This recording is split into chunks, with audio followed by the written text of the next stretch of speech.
Grady Nutt had a love for everyone, and everyone who met Grady Nutt couldn't help but love him. When you met Grady, you always walked away with a gift, and that gift was usually a smile combined with a laugh. This collection of stories you're about to hear was Grady's own project idea, and these stories are some of his personal favorites. As we all listened and laughed during the recording session, we would never have suspected that this would be Grady's last recording, but what a joy to have shared the moment with this special human being. He certainly gave us a laugh and a half that night. Grady Nutt. I see a very big distinction between humor and comedy. I think humor is the fun we notice. Comedy is the fun we invent. To me, the funniest things are the things that really occurred. This really occurred in the East Dallas Baptist Church in Dallas in the early 50s. Minister of Education there, I will just call Brother Randall. Brother Randall was one of these people who spoke with authority and clarity and diction at all times. And he was leading the congregation through the ministry of announcements one Sunday morning. That's when we read to you the announcements printed in the bulletin. And he was reading like the parking lot paving committee will meet Sunday afternoon at 4:30, bring a sack supper. Things of this nature. Well, he's up reading the announcements to the church. It's about 10 or 15 minutes after 11, and a charter member of the church by the name of Granny Brown has come to church late. At least she has arrived at the sanctuary late.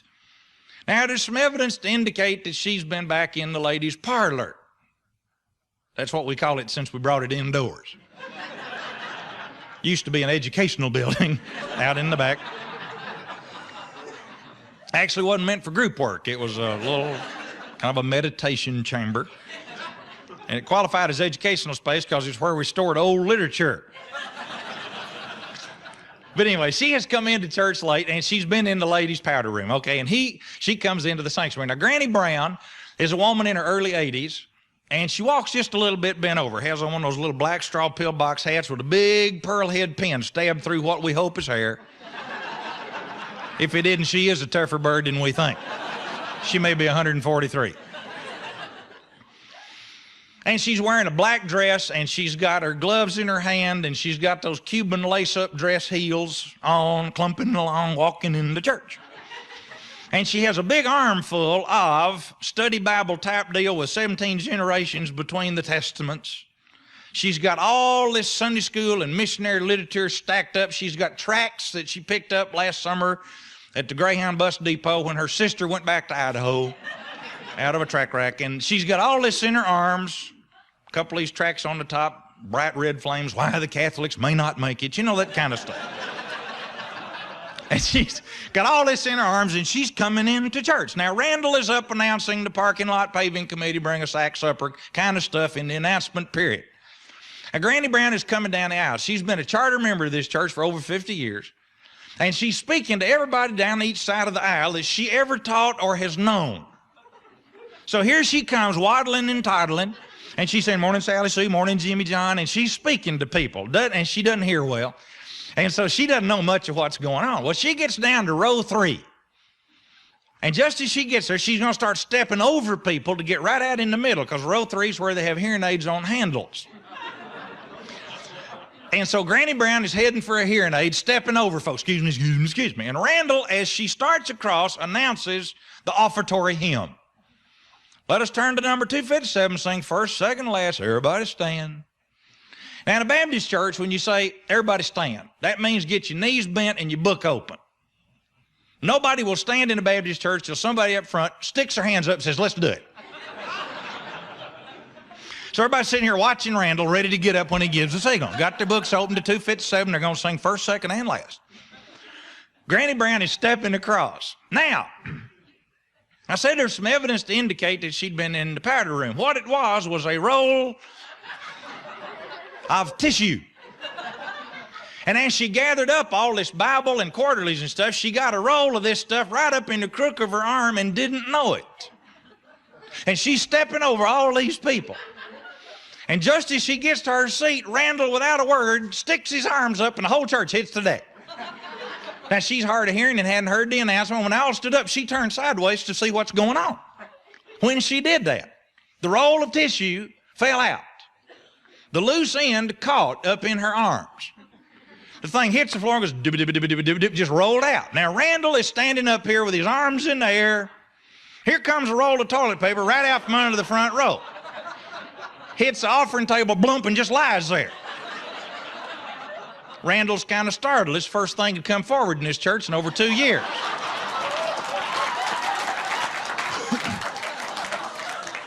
And he's up here just, what is this? You know? About that time, Granny Brown saw the thing hit the floor and realized what had happened, but didn't know where it had gone. Quickly puts her Bible and stuff down and starts trying to reel in the loose end. Now, this is the kind of paper that churches buy cheap. You can get a box of 100 rolls for 37 cents. You got to know karate to tear this stuff. Yeah, cut it off. And this won't break, and she's reeling it in. And it's just coming off the roll down here, and Randall is watching it disappear.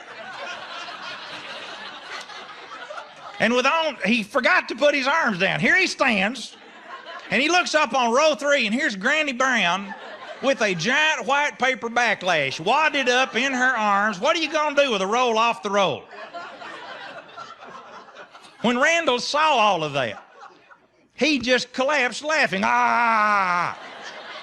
Then the choir saw it. You don't ever want the choir to see anything weird. Strangest people in your church will always be in the choir. We know this.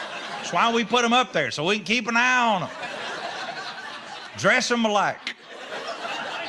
Anything breaks loose, grab somebody wearing a robe. It's a group effort. And the choir saw it. They're holding each other up. Ah, see. And Granny Brown hadn't got to the hearing aid yet, so she doesn't realize they're laughing. About that time, the organist finished the introduction, and they start singing, "When the roll is called, if yonder I'll be there." They had to carry Randall out of church.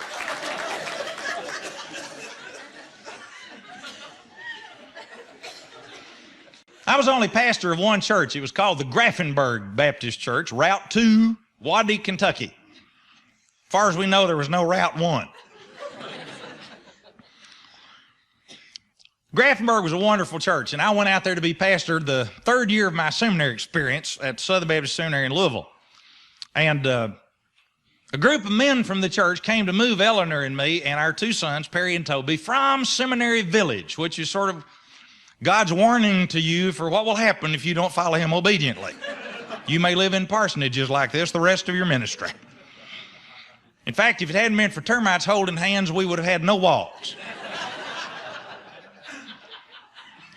Place was held together with thick paint and prayer. That was it.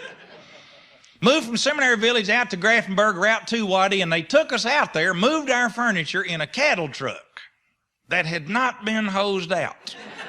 Almost had to sell our sofa. It was just terrible. In fact, we had the only living room in the country that smelled like the dairy barn. It was just awful. Well, anyway, they were moving us into the parsonage, and the men were out toting furniture and hauling boxes and moving lamps and all this. And I'm just right in there with them working. About 15 of us had all gathered together to move the preacher and his family into the little parsonage at Graffenburg. It was kind of a makeshift looking place. They built it during the Depression for $450 with used lumber. We had cracks in the floor you could throw a cat through. I mean, it was just strange. But we're moving us into the parsonage. Had a senior deacon in the church named Clark Dawson. Clark was a former auctioneer that weighed about 345 in his prime. Had to retire a number of years before because he'd been gored by a bull in the auction ring or something. And so he had retired, and he had a walking cane, and he would stand and share with you, give instructions to you, give his opinions on things, and Clark had one on everything. Well, I knew about Clark, and we had heard about each other a bit from a former pastor, so I had a good attitude toward him. He's a wonderful, fun man. And he was standing out here leaning on his walking cane while we're hauling furniture inside. And as I was going by him once with the other end of a big chair or something like that, Clark said, "Preacher, I hope you're going to be with us a while." So I kind of jabbed at him a little. I said, "Well, Clark, with your help, I can probably make it." And he grinned, and he said, "Well, I tell you, we had one preacher out here, Brother Grady, that moved around from one church to the other, and so often that every time a pickup truck drove up in his driveway, every chicken he had ran out and laid down in the yard and crossed his legs to get tied up for the trip.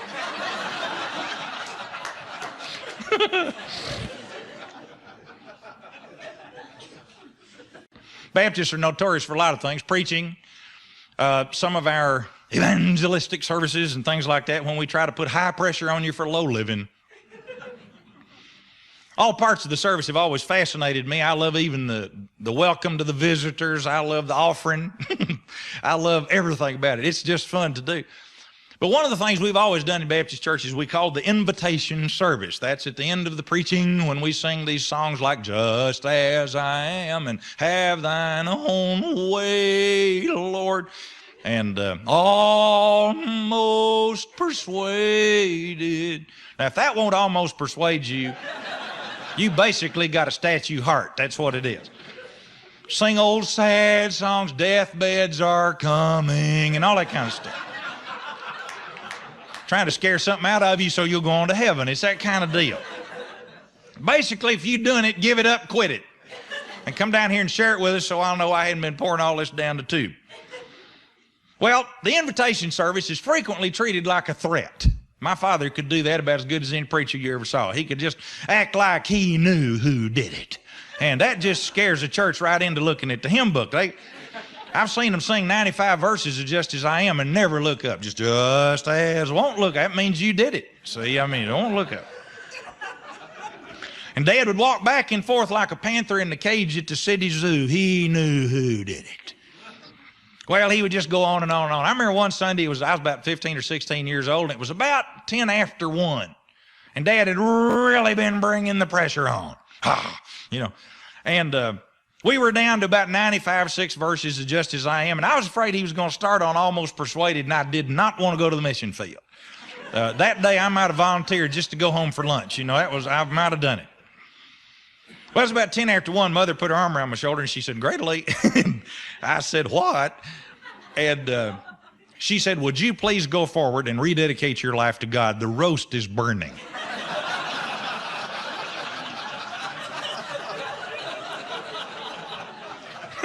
So I did. I stepped out in the aisle, and Dad was kind of shocked, you know. You hate to go an hour and 10 minutes and then find out it was your kid that did it. See? And he looked up as I came down the aisle, sort of like, no. And I'm saying, "Well, yes. And I just kept coming.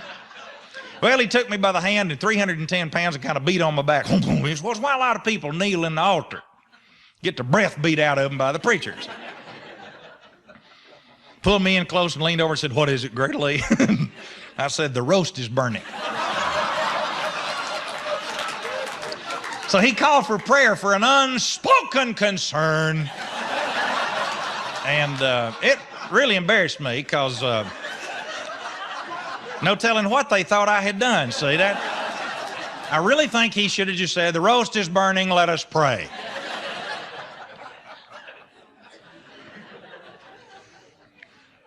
I have an unusual name, Grady Nutt. It really is my name. You have to learn to get along with that, because when people meet you, they never say "pleased to meet you." They always go, So I've had to endure some chuckling and giggling and poking and all that kind of stuff. I tease about the fact that I grew up at the Nutt House and now run one. But it really was a fun name. So consequently, I've always listened to unusual names. The most unusual name I've ever heard belongs to a minister in the North American Christian Convention. Now, this is a group somewhere between the Disciples of Christ on the left and the Church of Christ on the right. And if you know anything about those two groups, you know that between them there is room. See, the Church of Christ does not believe in playing the organ or the piano in the church. In fact, they have metal detectors at the doors. They'll check just to be sure you don't sneak in a harmonica or something. See, they'll do you this. Those people are not going to have it in the church. They don't even often blow a pitch pipe and give you a true F sharp, you know. They just let you hurt yourself hunting for it. And see, they don't believe in this stuff. Now, the Disciples of Christ, they play anything you can roll in and plug up. They don't care. They'll wham, ding, bam, let's go, you know. Between them is the North American Christian Convention. They do play the organ and the piano, but they're nervous. Their organist keeps her tennis shoes tied at all times. One of the ministers in this group served churches in Alabama, Indiana, Iowa, and last I heard of him, he was in Michigan, except recently he did perform a wedding in North Carolina, and somebody sent me a clipping from the Charlotte newspaper with his name circled in red, knowing that I love fun names. Well, I'd been telling about this man for years. Now, he has, I think, the worst name you could hope to have. I really believe this. It's wonderful. His last name is O-D-O-R, Oder. Now, I thought for a long time it was O-D-E-R. I tried to help him out all I could. See, we put another T on Nut for the sake of the family. And I thought they could at least put an E in Oder for his sake. But that's not true. I met his brother and his nephew, and it's O-D-O-R, Oder. We're talking, odor, like downwind from something you don't like. It's that kind of deal. Now, if your last name was Oder and your first name was Marvin, you'd still be in trouble, see, because people are going to hear Oder and go, you've had it. It's hard to get respect when you got a name like Oder. And that would be bad enough. But his first name makes it even worse. I-V-A-N, Ivan Oder.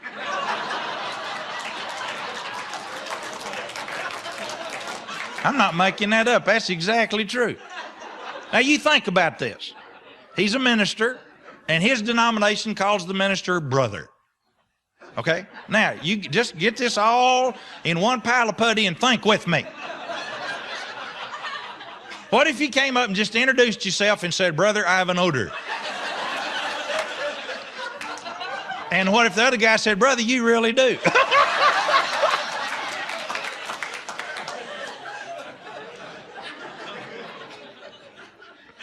Preachers get a reputation sometimes for being long-winded, and they earn it in every instance. I heard a great line the other day that you should not speak unless what you have to say is more important than silence. Most of us haven't learned that in the Baptist church. We'll talk till we think of something to say. I've seen preachers that preach with their finger in the Bible just in case they get to the text.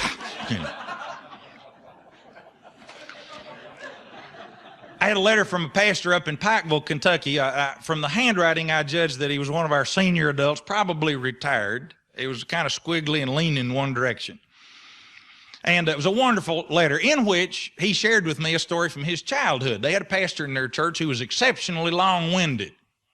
And he just went on and on and on. And people are just, could not believe how long he was preaching.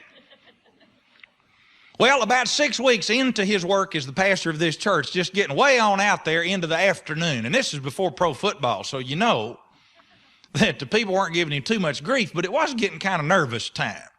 I mean, when you know the Methodist halfway through lunch, it's tough to sit there and listen to somebody preach on and on and on. So this pastor just kept preaching, and so the letter I received from this older minister said that one of the men in their church who's kind of a restless, don't take any nonsense, speak your mind kind of character, gets up hat in hand and starts stomping right up the middle aisle, leaving the church.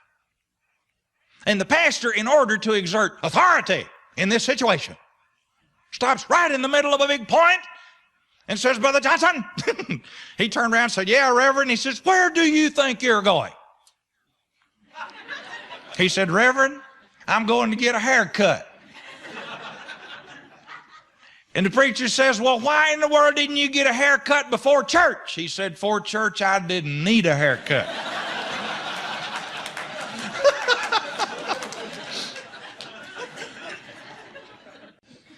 One of the fun things about being a minister is you get to sit up front and look at people. And people do strange things in church. Many of them I can share with you.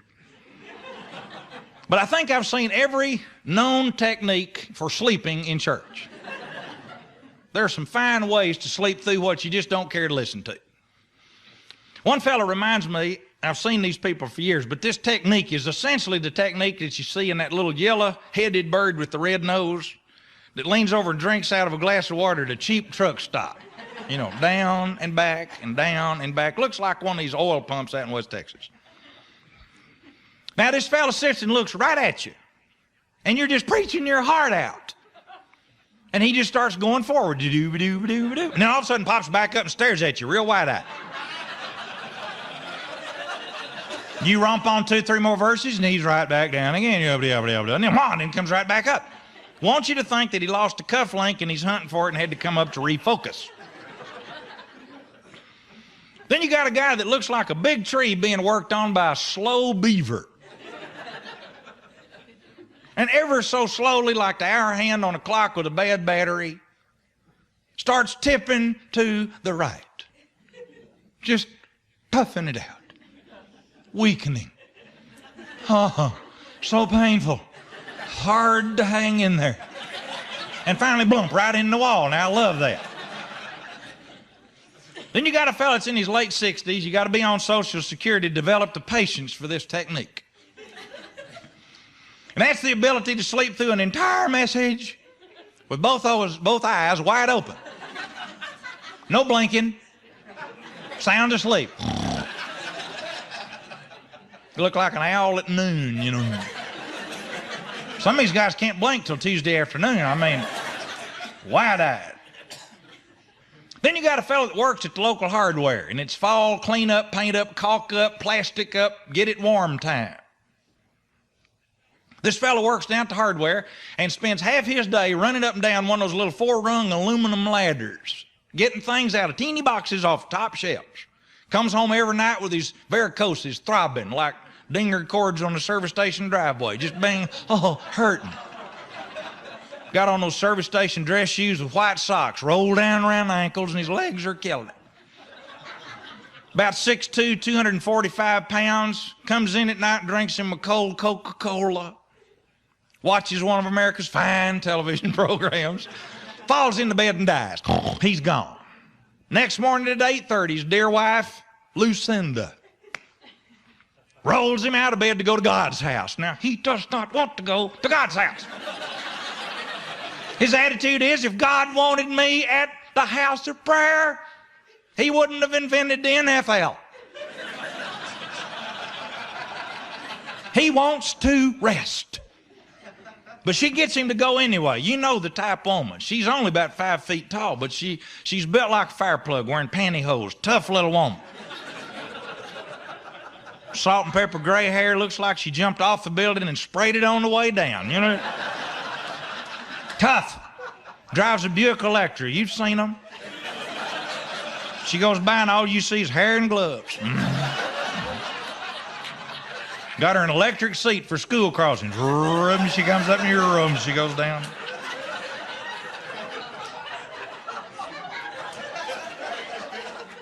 Now she's sitting with him in church on Sunday morning, and you're up in the choir, let's say, looking out at them. And her face looks like sweet hour of prayer. Inside, she is the battle hymn of the Republic. And he's sitting over here listening to port, just trying so hard to go to sleep. Now, she keeps her arm against him because anytime he takes pressure off, she knows he's dying.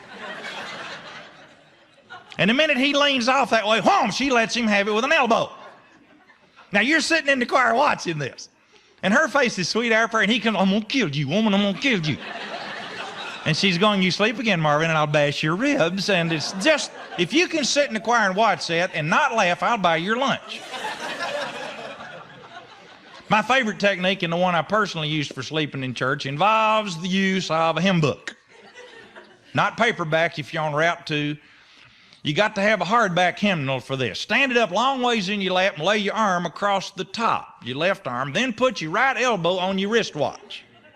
Now put your chin in your right palm and go to sleep. You cannot fall over.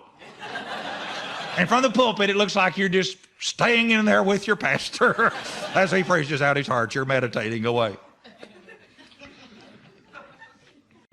Preachers use different techniques for determining the length of their messages. Most of them don't like you to see them look at their wristwatches. You know this. So they devise wonderful techniques. One minister wraps his wristwatch around his palm and has the watch inside. And every now and then he'll talk about the holy city and glance at his watch. The ones who keep them on usually wear them with the wristwatch on the inside of the wrist so that they can talk about over and over and over. And as they gesture that way, kind of like waves of grain at you, they can glance at the watch. That's a technique. The other one, they'll have a pocket watch kind of laid out on the pulpit, but some of them get fired up on stewardship or backsliding or something like that and have been known to just crunch a watch. They don't like to do that. Occasionally, the pastor will, like an old drugstore going out of business, will buy the Dr. Pepper clock with 10, 2, and 4 on it and hang it on the front of the balcony rail. That way he can see it, but nobody else can except the choir. And there you have to it's 6 and 1/2 dozen the other. The choir's tough enough to keep interested without letting them know how much longer you got to go. So you have to kind of weigh the possibilities. Now, I think the best technique I ever heard, I've just put a cough drop in my mouth. The best technique I have ever heard for this, a minister discovered quite by accident one day that a butterscotch lifesaver held between the cheek and gum and not sucked on, if you just allow it to go the way of all butterscotch, will last 22.5 minutes. So just as he would get up to preach every Sunday, he would clear his throat, clink one in, put it over between his cheek and gum, and get up and just fire one, fire two, and let you have it. When the cough drop ran out, he quit. Or the butterscotch, he stopped. Well, the congregation was absolutely mystified. All of a sudden, this fellow that had been running past 12 o'clock was letting them out at 3 minutes till, and they were in front of the Methodist at the cafeteria every Sunday. Many of you know how hard it is to beat the Methodist to lunch. I think sometimes they have church at the cafeteria. That's my honest opinion. Well, anyhow, this preacher started getting quite a reputation, not because he was a good preacher, but because he quit before 12. Why we don't learn that, I don't know. You could get bigger crowds if you just let them go. No matter what you said, they'll show up if you let them out. Well, anyway, crowds just getting their throng and almost having to have 2 services. They're getting so many people. And the folks are actually taking odds on him down in the men's Bible class. 3 will get you 1. They'll bet on what time he's going to let us out today. Of course, all the proceeds went to the building fund, so it was kind of Christian gambling in a sense. Well, it was just incredible. People coming just clocking him with stopwatches. The place was just a buzz and a twitter because he was letting them out on time. One Sunday, he was letting them have it, and he began to notice people in the church kind of nodding and rubbing their eyes, and then they're pointing toward the Holy Land and checking their watches. One older couple sitting over to his far right, your left, got out with hats and coats and got down low and started trying to sneak out. Nobody is more obvious in church than somebody trying to be inconspicuous. So they go crouching and sneaking, and he was kind of puzzled by that. Finally, back at the back through those little square windows and those flapping doors that let the church in and out, a lady from the nursery on tiptoes peeked through. Like, what are you doing? Now, a preacher has to be careful. When the nursery gets down on you, those little dudes could come in with us. And we want to be sensitive to God's leadership in this area. So, he makes a gesture toward the Holy Land and glanced at his watch, and it was 10 after 1. And he double-checked, and by mistake, he'd gotten a button in his mouth.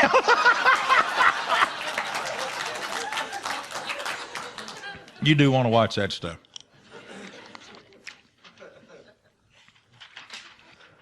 I got all these. What is this trailer? Water. Water, thank you. Bill Trailer, my water person. Now, see, the Methodists could hold a revival with this. I mean, they could. The Methodists could have done Pentecost with that much. Just hit a little here, you got some on you, you're in. Next on you. The word baptize means put them under till they bubble, am I right? John the Baptist did not stand in the River Jordan and throw it out on people. And they didn't call him John the Sprinkler either, let's be honest.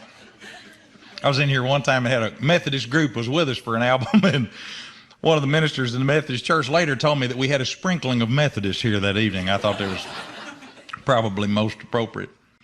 I did most of my early preaching in little tiny country churches. These were Route 4, Sardis Baptist Church, Midlothian Baptist Church. I don't believe we had a Laodicea. They didn't name one for that place, but we had almost every other kind you could. Lone Oak, New Hope. Mother called those No Hope. All of them had snaggletooth pianos, pot-bellied stoves, turkeys nested in there during the week. And the first churches I preached in were those kind of churches, 24/5 in Sunday school, depending on whether or not flu had got to this route. And you go out and just preach your heart out. Here you are, 19 years old, 17 years old, trying to straighten out the lives of these rural people. And they're just biting hard on the bottom lip, trying not to laugh at you. And you feel so serious, and they're thinking, he's so much to learn. Then you go home for Sunday lunch. Now, that was my favorite part of the little country church, was going home for Sunday lunch. These people could flat do Sunday lunch. The table in the kitchen was bow-legged with Sunday lunch. You'd have 4 kinds of meat, 19 different kinds of fresh vegetables, beets that were hot, cold, cubed, sliced, dashed, everything. Beets, every way you can do beets were beeted. They were done. Then you'd have about 8 or 9 different kinds of relishes and chow-chow. You had every known color of green pickles. Then they'd have breads. Hot rolls, cold rolls, light bread, heavy bread, cornbread that the South could have won the Civil War with. I really believe this. Throwing it at the North or feeding it to the North. Either way. Break off a chunk and defend your county.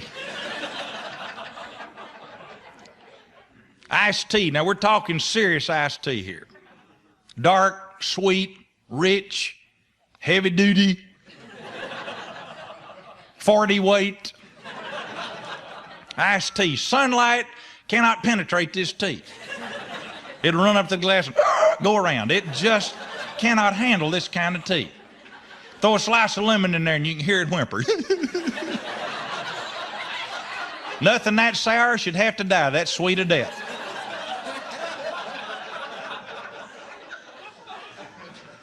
For dessert, we have got chocolate meringue pie, maybe one of my favorite all-time desserts. And this farm has hens that God has called to meringue. And they have surrendered to it. They're laying eggs without yolks in them.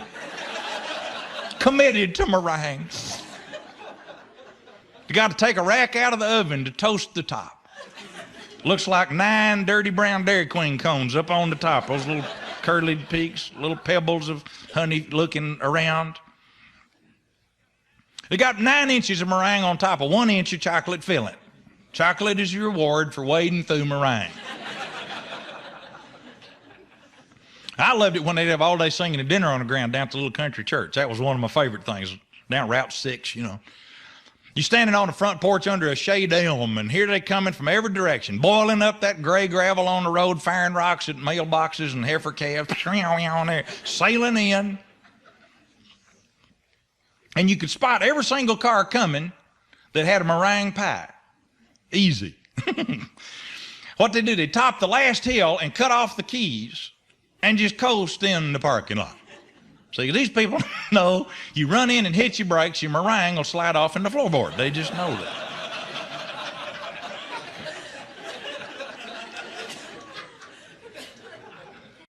I have a wonderful friend named John Carlton, who is a seminary professor at Southeastern Baptist Theological Seminary and also teaches at Duke Divinity School at Duke University. John grew up in Texas, and in his church where he grew up, there was a wonderful lady who had never married. She was in her early 80s when John was in his mid-50s. He went back for a visit for a while to visit with his family and some friends, and had a wonderful Sunday afternoon to sit down and visit with this lady who had led him in Sunday school and all kinds of wonderful church activities when he was a child. And she'd been such a wonderful kind of older aunt type character for all the young people in the church, and just made her life looking after them. Well, he thought she was just so wonderful, spent the afternoon talking with her. She said, "John," he said, "Yes, ain't so-and-so." She said, I think you ought to know that I have planned my funeral service." "Oh?"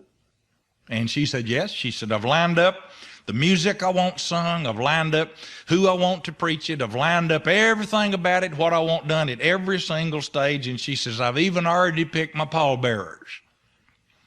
And John said, "Well, ain't whatever her name was, I think that's wonderful. And she said, and John, all my pallbearers are going to be women. And John said, women? I've never heard of that. And with a twinkle, she said, John, the men didn't carry me out when I'm living. They sure not carrying me out when I die.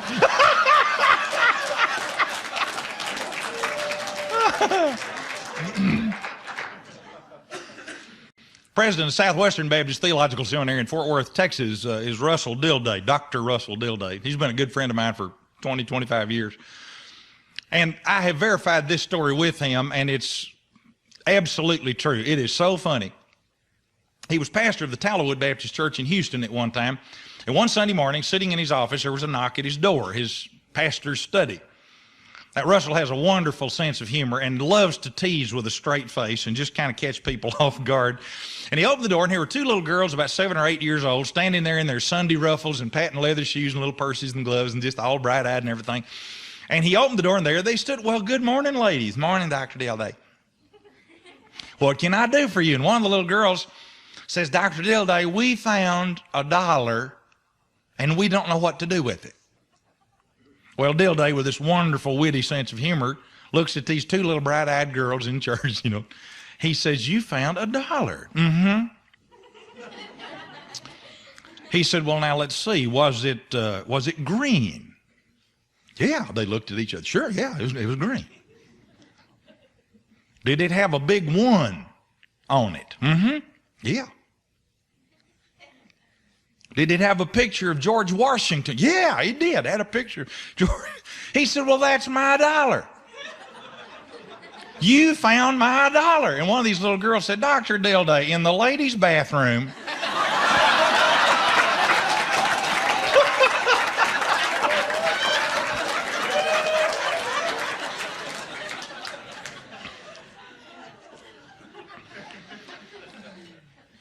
I think it was last summer in July, I had to speak for a community worship service in Jasper County, Illinois. The community is Newton, Illinois, and it was the scene of the county fair. Jasper County was having a community worship service, and all the different churches were coming together. We were meeting in the bleachers at the trotting track, where horses come through like the Hambletonian and trot front feet first, and pull these guys on little bicycles that are shaped funny. And I'm at the county fairgrounds to lead in this community worship service. And we got several hundred people. In fact, the whole county was almost there, except for the folks running my motel.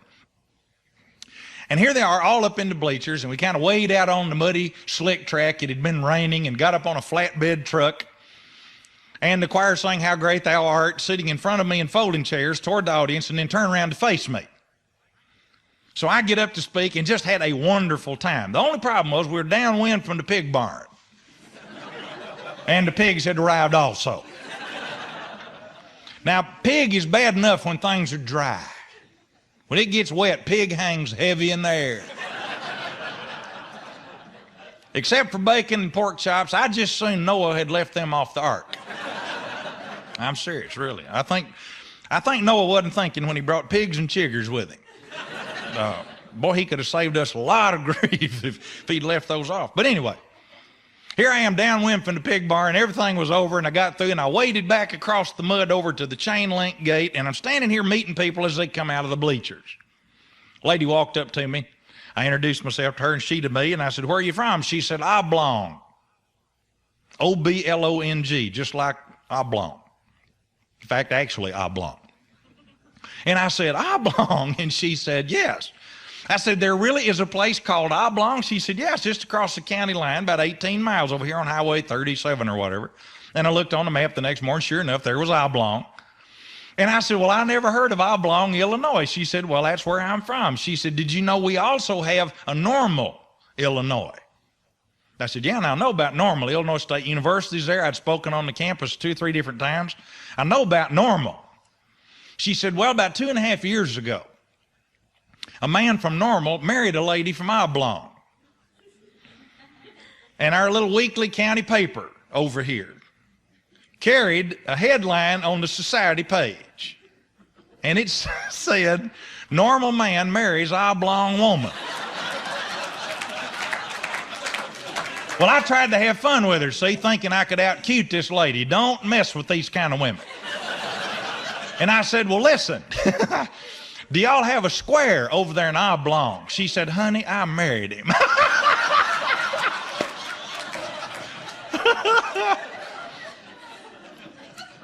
I just love that. Over the years, Grady brought a lot of laughter to a lot of people. All of us who experienced his gift of contagious laughter came away with hearts lifted and lives enriched. If Grady were here, he'd say to us, keep a smile on your face and a song in your heart. How thankful we are for Grady Nutt and his special gift, laughter. His stories were worth a laugh and a half.